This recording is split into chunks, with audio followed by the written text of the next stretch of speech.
अब मैं second point start कर रही थी। जब जो भी फैसिलिटी मकान की हमें एम्प्लॉयर ने प्रोवाइड कर रखी है, वो मकान एम्प्लॉयर ने हायर करके ले रखा है। हायर करके मतलब किराए पर उसने लिया और उसने एम्प्लॉय को फ्री में रहने के लिए दे दिया। तो यहाँ पे है accommodation,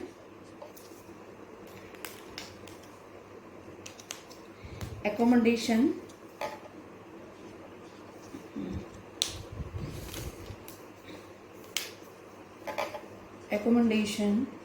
accommodation hired by employer। Employer ने एकोमोडेशन हमें हायर करके दे रखा है। तो इस केस में रेंट फ्री एकोमोडेशन कैसे निकलेगा?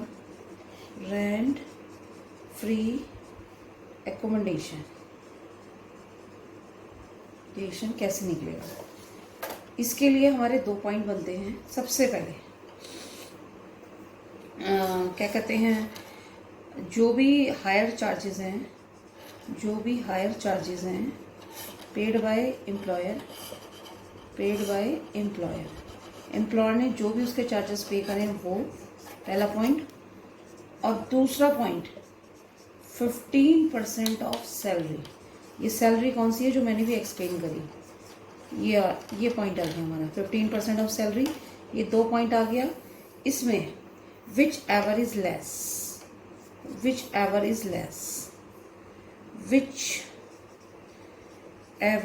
less, इसका मतलब क्या हुआ कि इन दोनों पॉइंट में जो वैल्यू कम होगी वो हमारा क्या कहलाएगा? Rent free accommodation. ओके, मैं फिर दोबारा आपको एक्सप्लेन करने जा रही हूँ कि अगर एकोमोडेशन एम्प्लॉयर ने हायर करके लिया है, यानी किराए पर लिया है, तो उसका रेंट फ्री एकोमोडेशन कैसे निकलेगा? Higher charges paid by employer, ठीक है, जो भी एम्प्लॉयर ने उसके चार्जेस पे करें। Number 1 point 15% of salary. दोनों में जो वैल्यू कम होगी, विच एवर इज लेस, यानी जो दोनों में कम होगी वो हमारा क्या कहलाएगा? Rent free accommodation. एक बात और बता दूं, अगर हमें हमारे एम्प्लॉयर ने फर्निश्ड हाउस दिया है, क्या दिया है? फर्निश्ड दिया है। ये पहला पॉइंट पहले भी आया था पॉइंट। तो 10% इसमें हम क्या कर देंगे? ऐड कर देंगे उसका, जो भी फर्निश करके दिया उसकी जो कॉस्ट होगी उसका 10% इसमें ऐड कर देंगे। तो 2 कंडीशन बताई मैंने अदर एम्प्लॉय में, कि सबसे पहले ओन बाय एम्प्लॉयर, यानी मकान एम्प्लॉयर का है, और दूसरा मकान एम्प्लॉयर ने किराए पे लेके दे रखा है। अगर किराए पे लेके दे रखा है तो जो भी उसने उसके चार्जेस पे करेंगे किराए के, वो, और 15% ऑफ सैलरी। ये 15% ऑफ सैलरी कहाँ से आएगा? जो मैंने अभी आपको बिफोर टाइम बताया है, जो पहले बताया कि 15% ऑफ सैलरी वैसे ही निकलेगा। ठीक है, जो दोनों में कम होगी वो हमारे रेंट फ्री एकोमोडेशन कहलाएगा। तो सबसे पहले हमें क्वेश्चन में यही देखना होता है कि जो भी हमारे एम्प्लॉयर ने हमको मकान दे रखा है, वो मकान उसका खुद का है या उसने हायर करके दे रखा है। खुद का है तो जो हमारी बिफोर लास्ट कंडीशन थी उससे करना है, और अगर उसने किराए पर लेके दे रखा है तो ये कंडीशन हमारी क्या होगी? अप्लाई होगी। तो देखो, मैं एक क्वेश्चन समझाने जा रही हूँ, इसे आप देख लीजिए बुक में ही। मैं बुक में एक्सप्लेन करने जा रही हूँ, देखिए। Okay,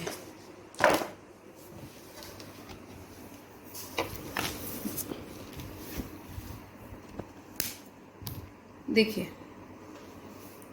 question illustration number 8 book का ही आपकी है, बुक सबके पास अवेलेबल है। देखिए, एक company has provide residential accommodation to an employee. Company कौन है? एम्प्लॉयर। उसने एक रेजिडेंशियल अकोमोडेशन अपने एम्प्लॉय को दिया है। From the following information find out the value of perquisite of accommodation. तो वो कह रहा है कि जो भी इंफॉर्मेशन दे रखी है उससे आप फाइंड आउट करिए value of perquisites of accommodation. Accommodation जो परक्यूसाइट्स है उसकी वैल्यू काउंट करिए, यानी मॉनिटरी फॉर्म में इसकी वैल्यू काउंट करिए। अब क्या क्या दे रखा है हमको? Fair rental value of the house annual 70,000, salary 6 lakh. ठीक है, fair rental value of the house, यानी हाउस की जो फेयर रेंटल वैल्यू है एनुअली वो 70,000 है, और सैलरी कितनी दे रखी है? जो एम्प्लॉय है उसकी सैलरी है 6 लाख। अब इसकी 2 सिचुएशन है। The house is situated in a city whose population in more than 25 lakh. House ऐसी जगह पर है जहाँ की पॉपुलेशन 25 लाख से ऊपर है। Second situation, the house is situated in a city whose population less than 10 lakh, यानी वो वहाँ की जहाँ की पॉपुलेशन क्या है? 10 लाख है। अब देखो यहाँ पे कुछ ऐसा नहीं लिखा है कि जो ये हाउस एकोमोडेशन है जो एम्प्लॉयर ने दिया है, मतलब कंपनी ने जो एकोमोडेशन प्रोवाइड करा है, ये उसका खुद का है या उसने ओन्ड हाउस है, या हायर करके दे रखा है। ये बात यहाँ पे कोई सिचुएशन बिल्कुल टू बी फ्रैंक नहीं दे रखी है। तो जब कुछ नहीं लिखा है तो इसका मतलब क्या है कि हाउस उनका खुद का होगा। किसका? कंपनी का। कंपनी कौन है यहाँ पे? एम्प्लॉयर है। देखो फिर दोबारा क्वेश्चन पढ़ रही हूँ। The company has provided residential accommodation to an employee. एक कंपनी ने एक रेजिडेंशियल अकोमोडेशन किसे पे करा है? एम्प्लॉय को पे करा है। फ्रॉम द फॉलोइंग इंफॉर्मेशन, उस मकान की फेयर एंड वैल्यू 70,000 है और सैलरी कितनी है एम्प्लॉय की? 6 लाख है। दो कंडीशन दे रखी है। हाउस ऐसी जगह पे सिचुएटेड है जहाँ की पॉपुलेशन 25 लाख है। हाउस ऐसी जगह पे सिचुएटेड है जहाँ की पॉपुलेशन 10 लाख है। तो आपसे पूछ रहा है कि आपको जो है find out the value of perquisite of accommodation. अब एकोमोडेशन की वैल्यू कैलकुलेट करनी है, ठीक है। जब एकोमोडेशन की वैल्यू कैलकुलेट करनी है तो हम इस पॉइंट को कैसे सॉल्व करेंगे, ठीक है। मैं इसे बोर्ड पे एक्सप्लेन कर रही हूँ। देखो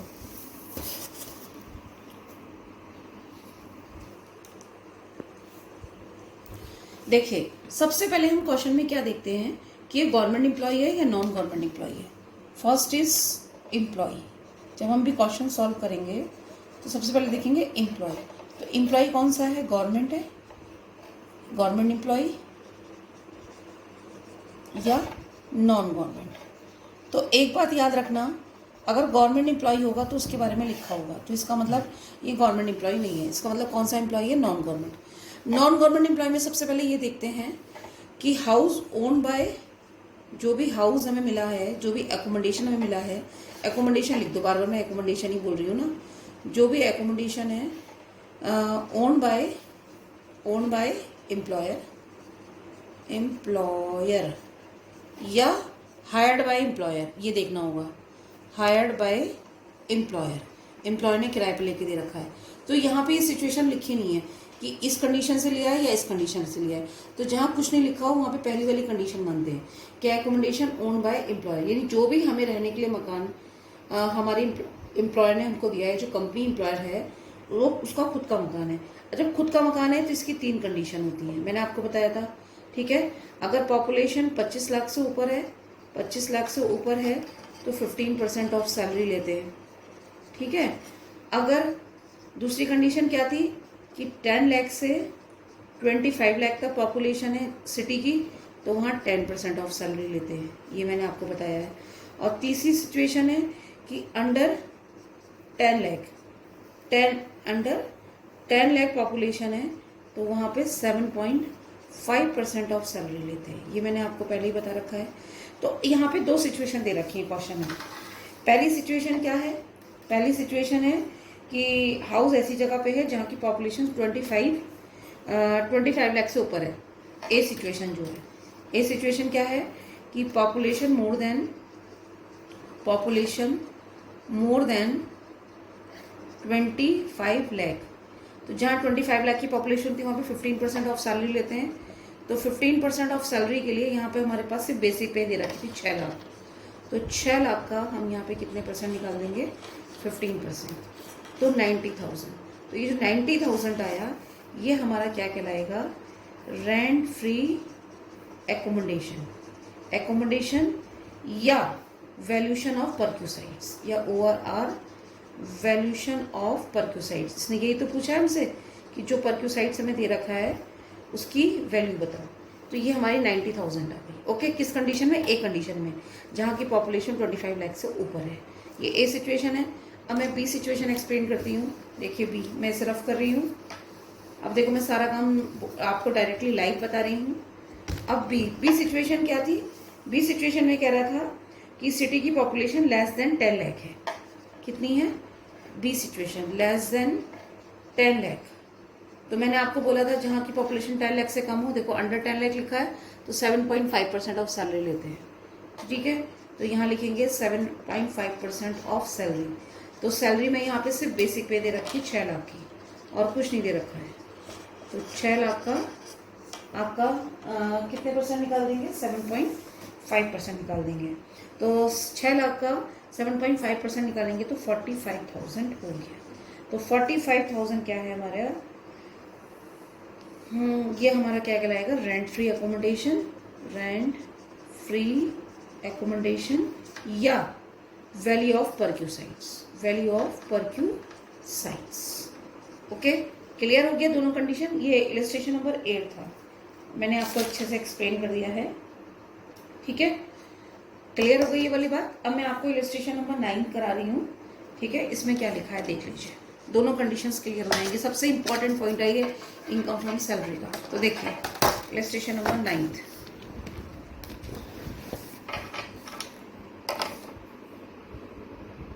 यस, इलस्ट्रेशन नंबर 9 क्या कह रहा है देखो।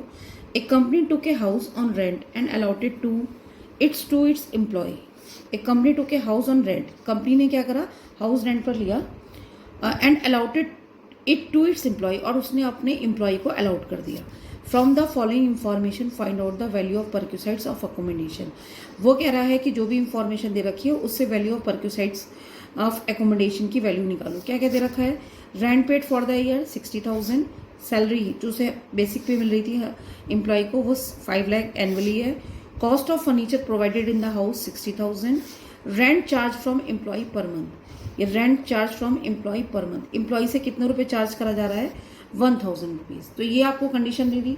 तो यहाँ पे साफ साफ लिखा हुआ है a company took a house on rent, यानी इसका मतलब कंपनी कौन है, एम्प्लॉयर, और उसने जो मकान है ये किराए पर लेके दे रखा है, यानी हायर कर रखा है। And allotted it to its employee, और उसने किसको अलाउट करा, एम्प्लॉय को।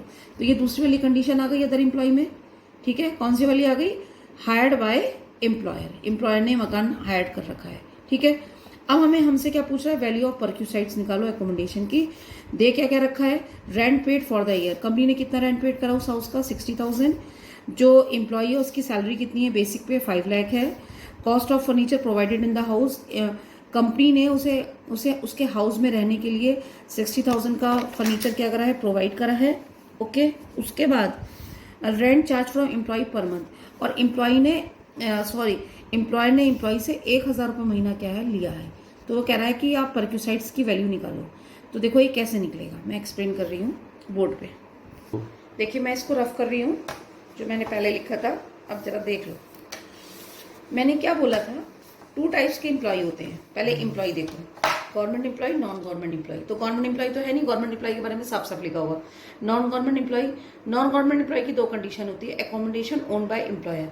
तो यहाँ इस क्वेश्चन में एकोमोडेशन एम्प्लॉयर का नहीं है, हायर्ड बाय एम्प्लॉयर साफ साफ लिख रखा है कि उसने रेंट पर लिया है और अपने एम्प्लॉय को अलाउड करा है। तो अब ये वाली कंडीशन है।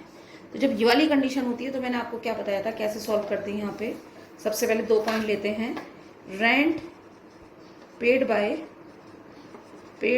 एम्प्लॉयर, एम्प्लॉयर ने जो मकान किराए पर ले रखा है उसका रेंट कितना पेड करा।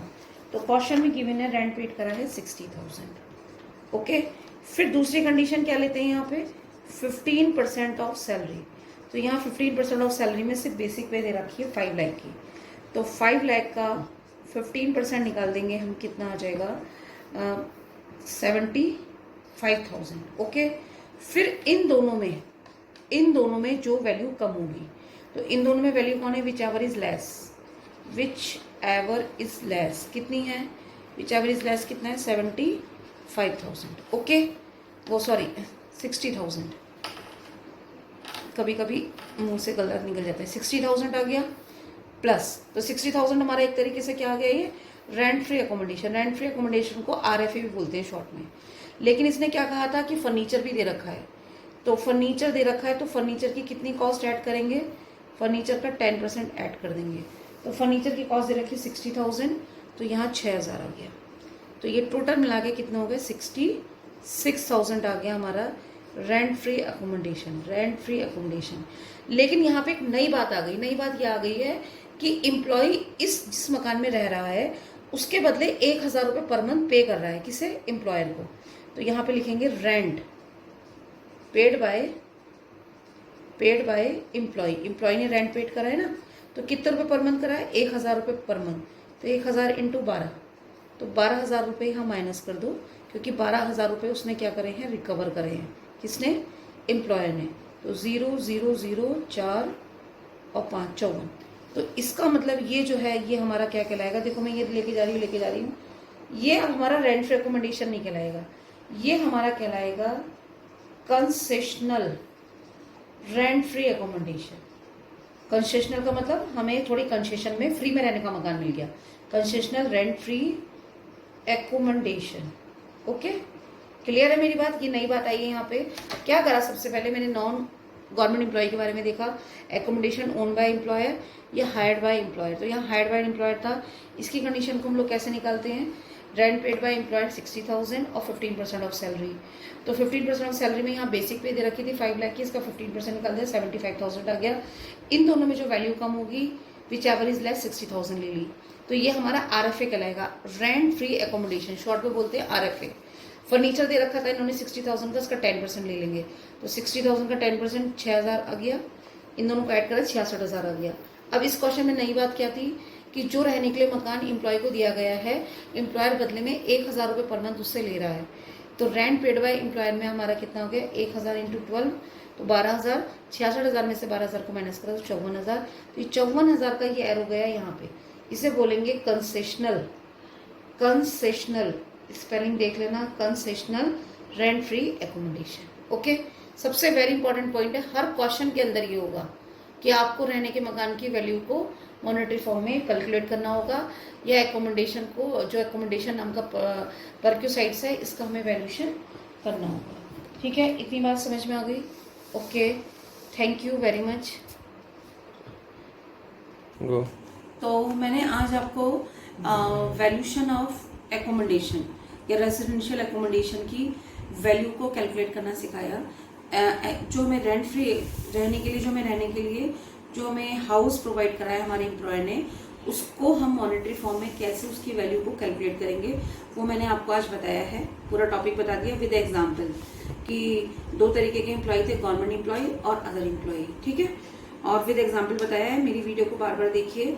तो जो रहने के लिए हमें मकान हमारे एम्प्लॉयर ने प्रोवाइड करा है, उस मकान की वैल्यू को मॉनेटरी फॉर्म में कैसे कैलकुलेट करें, या जो रहने के लिए मकान दिया है हमको, वो जो परक्यूसाइट्स है, रहने के लिए मकान जो दिया है वो एक परक्यूसाइट से तो है, तो उस परक्यूसाइट्स की वैल्यू को कैलकुलेट करना। ओके, तो मैंने आज आपको सिखा दिया, कल को मैं दूसरे परक्यूसाइट्स की वैल्यू को कैलकुलेट करना आपको सिखाऊंगी। ठीक है, okay, thank you very much. उम्मीद करती हूँ आपकी समझ में आएगा, और नहीं आया तो आप मुझसे एक बार फिर पूछिए, बार बार मेरी वीडियो को रिपीट करिए और देखते रहिए। ठीक है, थैंक यू वेरी मच।